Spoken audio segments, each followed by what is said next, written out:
Peace and love, creatives. It's Sketchbox time, and here's our featured artist from the box, from the front of the box. Anyway, it's Elliot Weiner, and that's a pretty cool little, I think it's a dodo bird. Anyway, it looks really cool.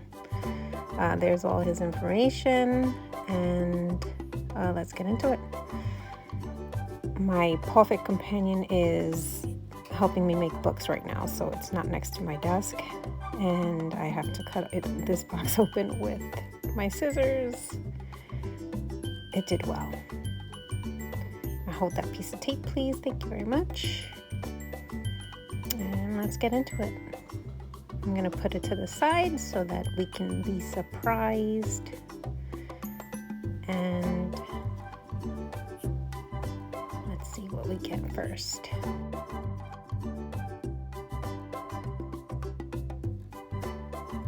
Okay, and the first thing I pull out, of course, is the information card, but in front of it is the featured artist, which is a real cool picture of like a cityscape kind of thing.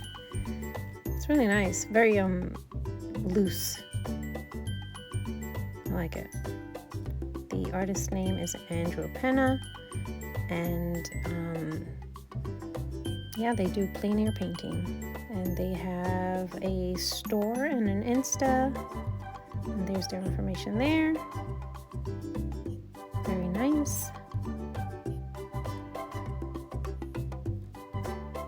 What I'm going to do is I'm going to put it down right there, and we're going to turn on the light so we can see a little bit better, but I'll keep the featured artist right there while we pull out the rest of our stuff. Next thing we get is a circle art block, a watercolor block. How cool is that? So exciting. I've been wanting to try one of these for a very long time, so it's nice to get it in a sub box. Alright, next thing we get, which I was like bouncing in my seat, is some gouache from Holbein. First color is Hummingbird Blue. The next one is Mitosis Blue. And it's written very wrong on my gouache tube. That's why I kept on looking at it like that. Next is Peony. And lastly is Light Ochre. And now we get some Liquitex acrylic gouache. Now the Holbein is just regular gouache, so it's rewettable, but the Liquitex is acrylic gouache, so once it goes down, it stays there. Now this paintbrush is so funky, right? Look at it. It's like a triangle. I've never seen anything like this. It's so cool. When I opened it, I was curious to see if it would hold its shape. I'm not going to spoil it for you, so stay tuned to see if that happens. And then we get a Copic multi-liner in the color Cobalt Blue, and the size is a 0.3 millimeter, which is a nice size. And our sticker. So there's all of our supplies in this month's box, and getting a palette so that we can use our gouache from the palette.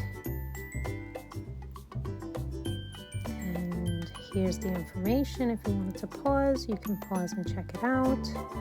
I love the QR code, but this time I didn't use the QR code to get any hints. I just wanted to play with the supplies. I was very excited when I got this. I really like gouache. It's fun to play with. Alright, so first one I'm putting on the palette is the, I believe it's the Hummingbird Blue. Yes.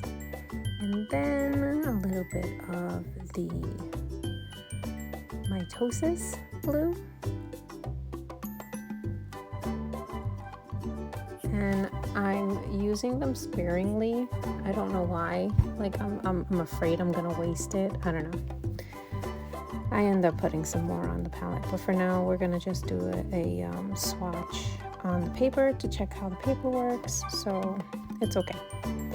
It's okay if we only put a little bit.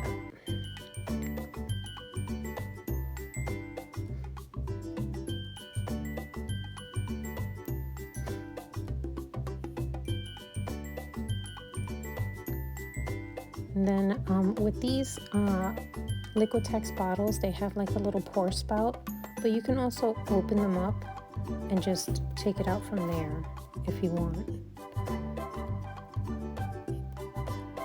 I'm gonna have to keep you posted on how well the gouache stays in the container without drying out, because it doesn't really have like a little stopper at the top to like kind of like seal it closed. So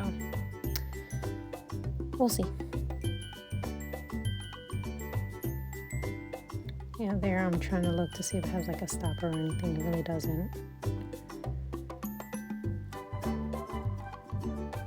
Alright, now there's an arrow that's pointing to where the little wedge is exposed so that you can open up, take out the paper once you're done with your art.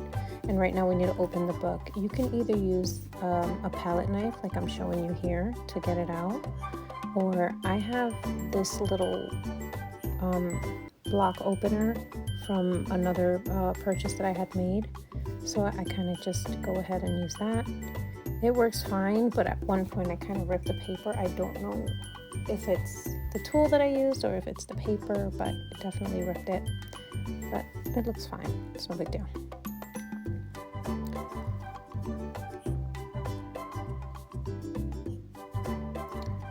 And as you can see, it does not come up. It won't lift. So if you put water on the paper, it'll stay put no matter what. Well, that's what it's supposed to do. We'll see.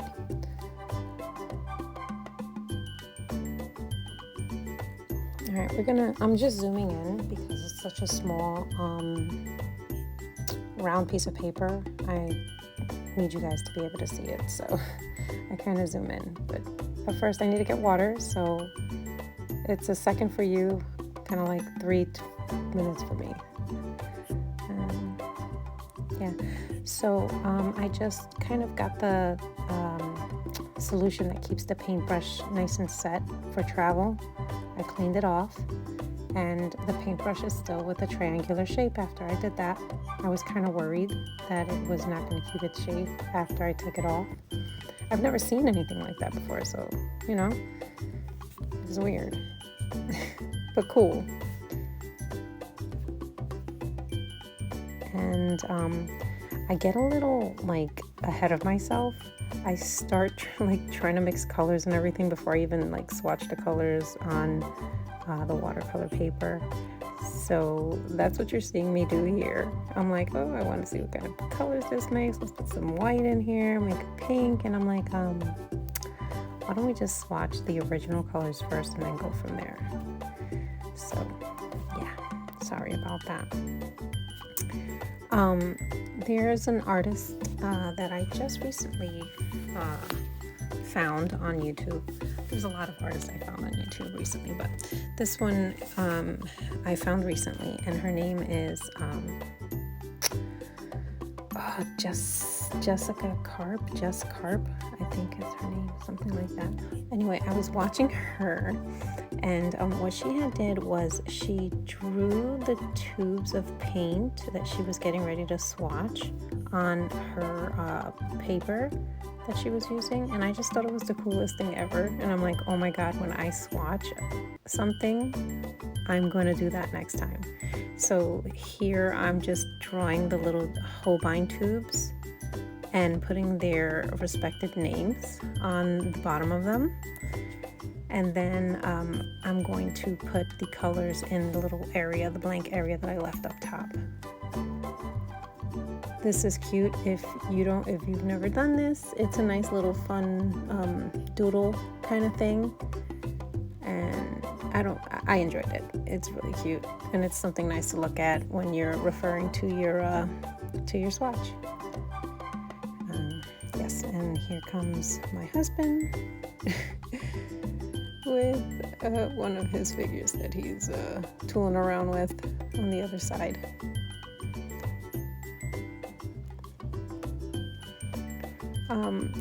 Right off the bat, using this paintbrush is definitely like a learning curve.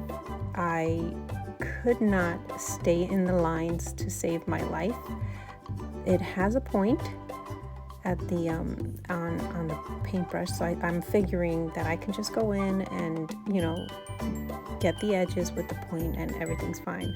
No, that was not the case. It's trial and error. It's definitely a new brush, so it just takes some getting used to. But by the fourth tube, I kind of like stay in the lines and it looks better. So definitely I recommend playing around with the paintbrush to get the hang of it before you get do a serious piece or even go into the piece that you made, because it's different. It's a different kind of brush. It's not that I don't like it, it just was not what I expected from it. So yeah, I say toy around with it for a little while before you actually do any art. Yeah, so here I'm just seeing what lines and line variations I can get with the paintbrush, different shapes I can do, and it's nice. I mean, look at that. It just opens up so just nice. It kind of reminds me of that angled brush. I don't know the name of these brushes, I really don't, but it reminds me of that, the dagger brush, I think it's called, the chisel brush, something like that. But it reminds me of that. I think it's the brush that we got last time. It was what it reminds me of, but a little bit less forgiving with your strokes. Like whenever you do a stroke, it's really like, you really have to get the hang of this brush. At one point when I'm doing one of my paintings, I kind of like end up twisting the paintbrush as I'm going down the page, and you can get like so many different line variations. It's nice. So here I'm just taking off the swatch and getting ready to do my piece, and that line that I'm showing you is just basically an indication as to where the exposed piece of the block is, so that you can just kind of like, you know, take the paper off when you're ready. So here I'm just like fiddling around with the paper and the paintbrush, and just kind of like drawing something to see how I fare with this paintbrush. So this is just a quick doodle, and I tried not to take it too seriously. Throwing colors down, mixing colors. I definitely didn't like that house on the side, so I kind of like made it disappear. What I did notice while I was doing this first doodle, well, technically second doodle, but what I did notice was whenever I mixed the Liquitex with the gouache, it had like a little reaction. It was very interesting, to say the least. But I don't think it messed up anything, but it definitely kind of like dispersed whenever you put it into the gouache. The white just kind of like spread out, kind of like when you wet watercolor paper and put that first paint on it, and it just kind of like spreads out. That's the bloom effect that I was getting when I was putting the white into the gouache. So I don't know what that was all about. So here I'm letting that page dry, and I'm moving on to my next page to doodle, and I'm just kind of like shading my sheet. I forgot what that's called. I'm just putting a color on the page so that it's not all white, and it's a color instead of white. And I'm letting that dry, and then I go back into my little fun doodle sketch and try to make some kind of sense of it. Now the multi-liner, I was worried with this blue multi-liner that it wasn't going to work. And for the most part, it didn't work, but it wasn't because of the multi-liner. It was because I was too impatient to let the paint dry.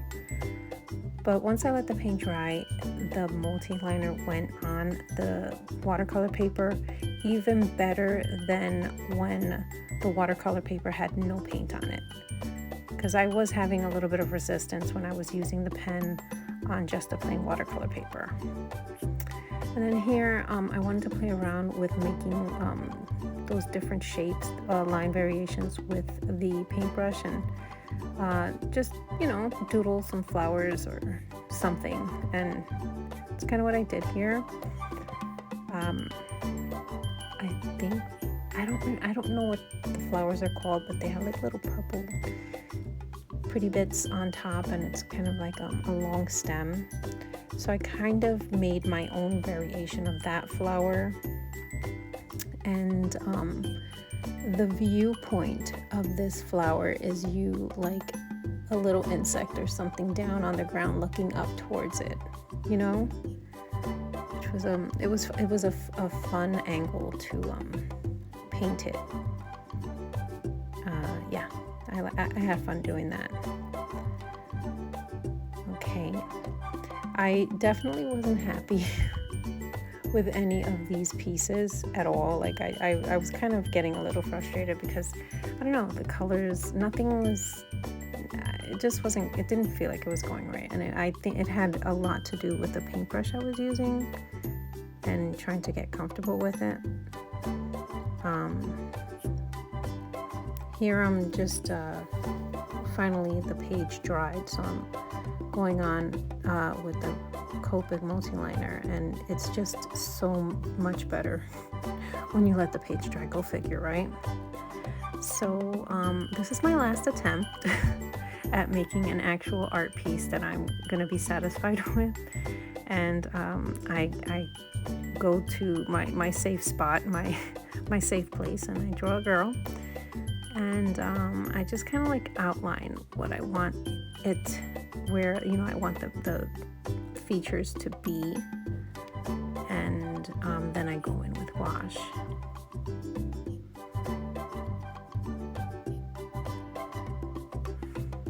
I did not clean my palette. I just ended up getting another one. I got another one and I just started painting because I was in the zone and I didn't want to stop. So that's what I did. And here I made that skin color with the peony, the light ochre, and a little bit of that white acrylic gouache. And it was like just enough. So now I make the skin tone a little bit darker, and I kind of put in the shadows where I want them. And I was going to use the palette knife to do it, and then I was like, you know what, that's cheating. I'm like, if I use the palette knife to do that, I feel like I'm cheating, because that tool was not given to me in the box. So I put it away and I used the paintbrush. So yeah, just putting in the shades like I said before, and hoping for the best that I don't ruin this one. Now this one I felt a little bit more like I was getting the hang of the paintbrush, and also telling myself that it's paint. If I mess up, I can always just paint over it, so I end up going out of the lines a little bit with her skin color, and I go on her hair, and I'm not worried about it in this one. I'm just kind of like just going with the flow. And I really like the way she came out. It's cute. It came out really cute. I like her hair and how out there it is and floofy. And I really like the way her eyes came out. Yeah, because the art block is really small. It's really, really small. I'm trying to see what the dimension, it's 4 inches.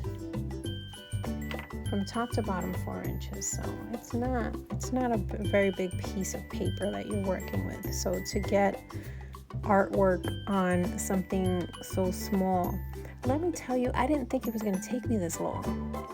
Like, each piece took me a very long time to do, and I'm like, it's a small piece of paper, why is this taking me so long? And I think it had to do with the paintbrush that we were given and the size of the paper, which I'm not upset with any of it. Like, you know, you just got to learn how to use the stuff you're given. But I think that's was definitely one of the reasons why it took longer to finish a piece. But I definitely got the hang with this piece. I got the hang of the paintbrush and how to use it. Now here I'm trying to go in with just the bottle to do her eye highlights and everything because I didn't want to mess it up with the paintbrush, because although there is a point on the paintbrush, the point is so soft, it doesn't do what you think it's gonna do, you know. So, but I was very, very impressed with my little eyebrows that I did there, because I didn't think I was gonna get eyebrows and eyelashes like that with the paintbrush.